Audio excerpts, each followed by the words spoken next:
우리가 오늘 읽은 말씀은 예수님께서 예루살렘 성에서 사람들을 가르치시면서 말씀하신 내용 중에 있는 내용이지만, 이 말씀이 시작되기 전에 요한복음 12장을 시작하면서 예수님께서 예루살렘 성에 나귀를 타고 들어가세요.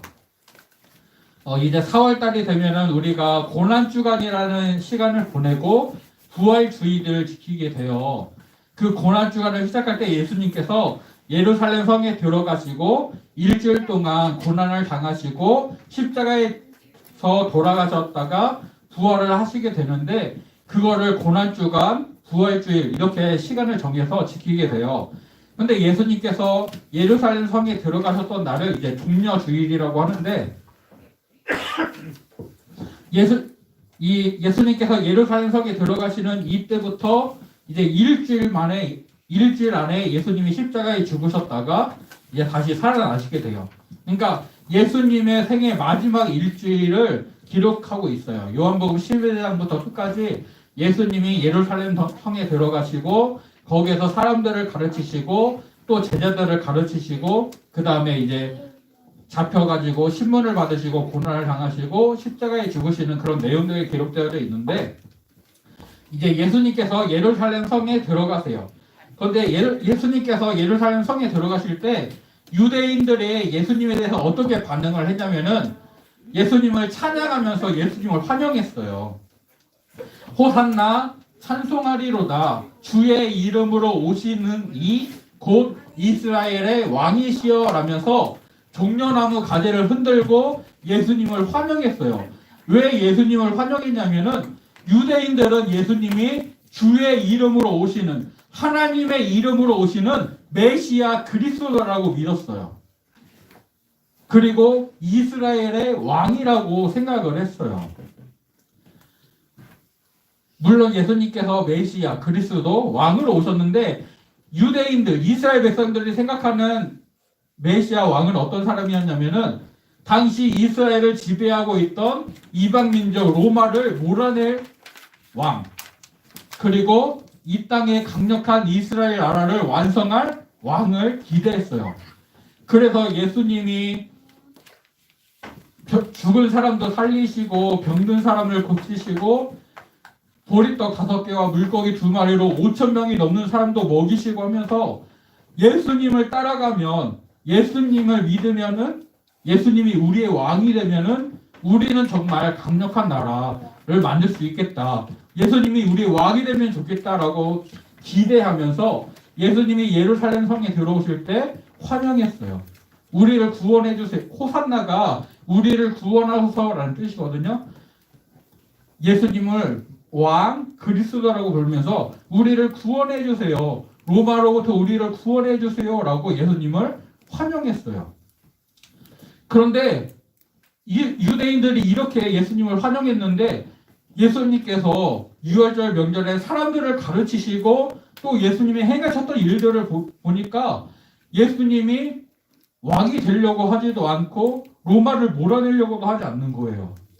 그래서 예수님을 환영했던 사람들이 나중에는 예수님을 십자가에 못 박으라고 외치면서 예수님을 죽이는 사람들이 돼요. 그러면 이 사람들이 왜 이렇게 바뀌게 됐느냐? 예수님께서 사람들에게 나는 죽는다라고 가르치셨어요. 예수님께서 한 알의 밀을 예시로 드시면서 나는 이렇게 죽을 것이다 라고 말씀을 하시거든요. 예수님께서 내가 너희에게 말한다, 한 알의 밀이 땅에 떨어져 죽지 아니하면 한 알 그대로 있고 이것이 죽으면 많은 열매를 맺느니라 라고 하세요. 이제 예수님께서 예루살렘 성에 들어가신 이 명절이 유월절 명절인데, 이 유월절 명절이 지나고 나면 예수님께서는 십자가에서 죽으시게 돼요. 한 알의 밀이 땅에 떨어져 숨겨져서 그 씨앗이 죽을 때에 그 씨앗에서 싹이 나오고 수많은 열매를 맺게 되는 것처럼 예수님 한 명이 죽게 되지만, 예수님이 죽으시면 예수님의 십자가 죽음 때문에 많은 사람들이 구원과 생명을 얻게 될 거예요. 물론 예수님이 자신의 죽음을 앞두고 이것을 되게 힘들어 하셨어요. 그래서 마태복음과 누가복음 말씀에 보면은 예수님이 땀이 땅에 떨어지는 핏방울이 되는 것처럼 아버지 하나님, 이 잔이 내게서 옮기시옵소서. 내가 십자가를 안 지면 좋겠습니다. 라고 기도도 하셨어요. 하지만 예수님은 그렇게만 기도하시지 않고 끝에 가서는 그러나 나의 원대로 마시옵고 아버지의 뜻대로 되기를 원합니다. 라고 기도하셨어요. 하나님의 뜻이라면 내가 죽을지언정 십자가를 지겠습니다. 라고 하나님께 순종하겠습니다. 라고 기도하신 거예요. 그래서 나의 원대로 마시옵고 아버지의 원대로 되기를 원합니다. 라고 기도하셨고 예수님이 하나님의 뜻대로 십자가에 달려 죽으시게 됐어요. 예수님의 십자가 죽음을 통해서 많은 사람들이 예수님의 생명과 구원을 얻고 하나님의 자녀가 되는 은혜를 받기도 했어요. 또 예수님은 나는 이렇게 죽을 것이다 라고 말씀을 하셨어요. 32절 말씀에 보면은 내가 땅에서 들릴 것이다 라고 말씀을 하세요. 땅에서 들린다라는 얘기는 이제 십자가에서 죽게 되신다는 뜻이에요. 또 요한복음 3장에서도 예수님이 모세가 광야에서 뱀을 든 것 같이 인자도 들려야 하리라 라고 말씀을 하세요. 이스라엘 백성들이 광야 생활을 할 때 하나님을 원망해서 뱀에 물려서 죽게 됐어요. 그때 모세가 하나님께 기도하니까 하나님께서 뱀의 모양을 롯으로 뱀을 만들어서 장대에 그 뱀을 달고 높이 세우고 그 뱀을 바라보면 살 것이다 라고 말씀을 하셨어요. 그것처럼 모세가 뱀을 만들어서 들었던 것처럼 예수님도 십자가에 달려서 높이 들려지시게 되고 그 예수님을 믿는 사람들은 다 구원을 얻게 되는 거예요. 또 신명기 21장 33절에 보게 되면은 나무에 달린 자는 하나님께 저주를 받았다라고 말씀을 하거든요. 예수님께서 십자가에 달리셔서 우리들의 죄를 대신해서 하나님의 저주, 죽음이라는 저주를 받으셨어요.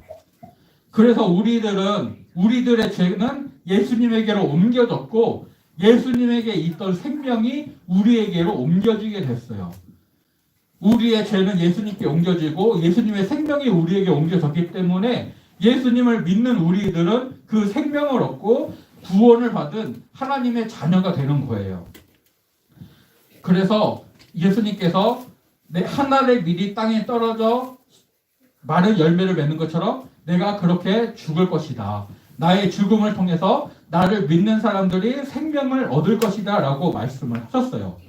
그런데 유대인들은 예수님의 말씀을 이해하지 못하고 예수님께 물어봐요.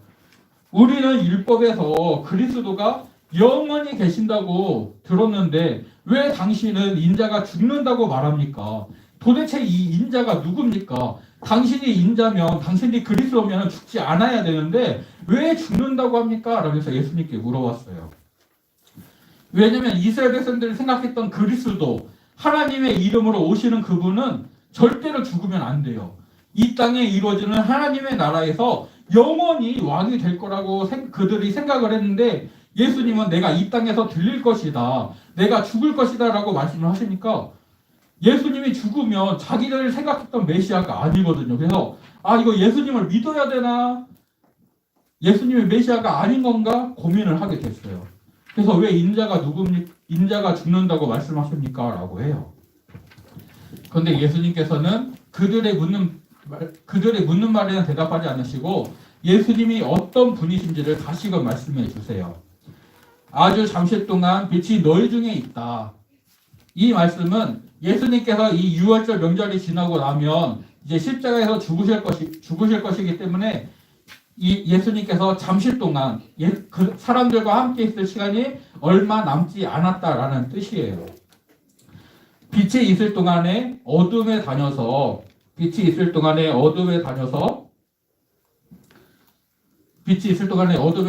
어둠에 붙잡히지 않게 빛이 있을 동안에 다녀서 어둠에 붙잡히지 않게 하라. 어둠에 다니는 자는 그 가는 곳을 알지 못한다라고 말씀을 하세요. 예수님께서는 요한복음 9장에서 나는 세상의 빛이다라고 말씀을 하셨어요. 예수님께서 세상의 빛이기 때문에 빛이신 예수님이 이 땅에 있을 때는 그 빛이 비추고 있어요. 그러니까 그 예수님의 빛이 비출 때에, 예수님께서 사람들과 함께 있을 때에 그 예수님을 믿고 예수님께 나와서 예수님의 말씀을 듣고 따라야 된다라고 말씀을 하신 거예요. 예수님을 따르지 않으면은 이 어두운 세상에서 계속해서 살아가고 있고 빛 가운데 다니게 돼요. 하지만 예수님께 나오면 그 말씀을 따라 사는 믿음의 사람이 되는 거예요. 그리고 예수님께서 너희에게 아직 빛이 있을 동안에 빛을 믿으라. 그러면 빛의 아들이 되리라. 빛의 자녀가 될 것이다 라고 말씀을 하셨어요. 여러분, 예수님께서 이 땅에 사람의 몸을 입고 오셨을 때는 우리들처럼 이런 몸을 입고 계시기 때문에 예수님이 시간과 공간에 제한을 받으세요. 쉽게 얘기하면은 예수님이 예루살렘에 계신다고 하면은 베다니에 있는 나사로나 마르다나 마리아는 예수님을 만날 수가 없어요. 예수님이 베다니에 계실 때는 갈릴리에 있는 예수님의 가족들이 예수님을 보거나 말을 하거나 만날 수가 없어요. 예수님은 한 시간에 한 곳에만 계실 수가 있어요. 그런데 그 예수님께서 십자가에 죽으셨다가 부활하시고 그 이후에 성령님을 우리에게 보내주셨어요. 성령님이 우리에게 오시고 그 성령님을 통해서 부활하신 예수님이 이제는 모든 사람에게 함께 하세요. 예수님이 이 땅에 계실 때는, 십자가를 지기 전에 계실 때에는 예수님을 보거나 못 보거나 사람들이 그렇게 됐는데, 이제는 모든 사람들이 예수님을 믿고 볼 수 있게 됐어요. 그래서 그 예수님이 있는 동안에 예수님을 믿으면 빛의 자녀가 되어서 그 하나님의 자녀가 되는 것처럼, 이제는 그 예수님을 믿게 될 때 모든 사람들이 하나님의 자녀가 되는 것을 알려주셨어요. 예수님께서 나는 세상의 빛이다. 이 빛이 너희들과 함께 있을 때에 너희들이 이 빛을 믿어야 된다. 이 빛으로 나와야 된다라고 하셨어요.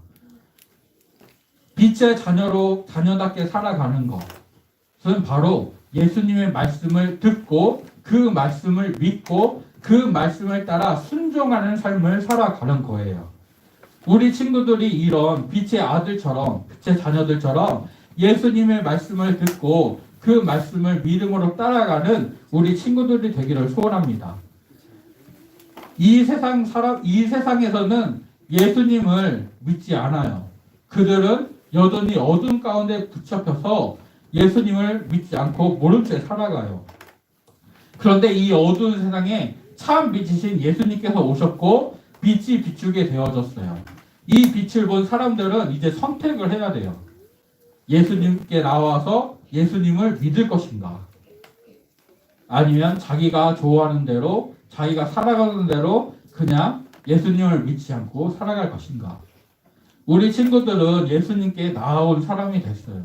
예수님을 선택한 사람이 됐어요. 이 믿음에서 우리 친구들이 떠나지 않기를 간절히 소원합니다.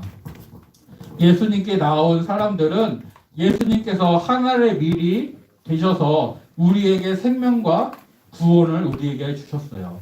우리에게 생명과 구원을 주시는, 우리를 하나님의 말씀으로 변화시키시고 그 말씀을 따라 살게 하시는 예수님과 늘 동행하는 우리 친구들이 되기를 간절히 소원합니다. 예수님의 말씀을 믿고 따라가는 것, 이것이 바로 빛의 자녀답게 살아가는 것입니다. 우리 친구들이 말씀을 읽고 말씀을 배우고 그 말씀에 순종하는 것을 통해 빛의 자녀답게 살아가는 우리 친구들 되기를 소원하고 축복합니다.